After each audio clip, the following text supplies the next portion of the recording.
మా అమ్మగారి ఫ్యూనరల్లో నేను ఒక మాట చెప్పాను. చర్చ్ అంతా నిండిపోయింది, బయట కూర్చున్నారు, నా స్నేహితులు నా బంధుమిత్రులు అంతా వచ్చారు నన్ను ఆదరించడానికి. మా కాలేజ్ ప్రిన్సిపల్ గారు కూడా వచ్చారు. నేను ఒక మాట చెప్పాను. నేనేమన్నానంటే, ఇదే ఆఖరి మీటింగ్, ఇక్కడి నుంచి బరియల్ గ్రౌండ్కి వెళ్తాం. బరియల్ గ్రౌండ్కి వెళ్ళిన తర్వాత ఆమెను భూస్థాపితం చేస్తాం. ఎవ్వరు మా ఇంటికి రావద్దు, అక్కడ దీపం పెట్టాం. నెంబర్ 1. నెంబర్ 2, అక్కడ బకెట్ పెట్టాం, నీళ్లు కడుక్కోవాల్సిన, చేతికి కాళ్ళు కడుక్కోవాల్సిన పని లేదు.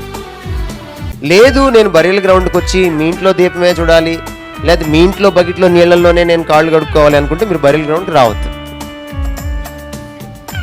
ఇది మొదలుకొని మళ్ళీ ప్రభు వచ్చేంత వరకు, నేను ఈ భూమిని విడిచి వెళ్ళిపోయేంత వరకు మా అమ్మగారి పేరిట జ్ఞాపకార్థ గుడికలు జరగవు. 2012లో చనిపోయారు, ఇంతవరకు లేరు. చెప్పేశాను. ఎందుకంటే కొంతమంది ఏమనుకుంటారు,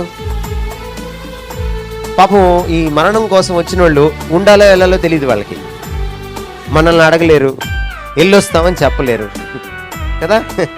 వెళ్ళొస్తామని చెప్తే మళ్ళీ మరణంకి వస్తామని కదా పాపం అర్థం. ఎన్ని బాధలో.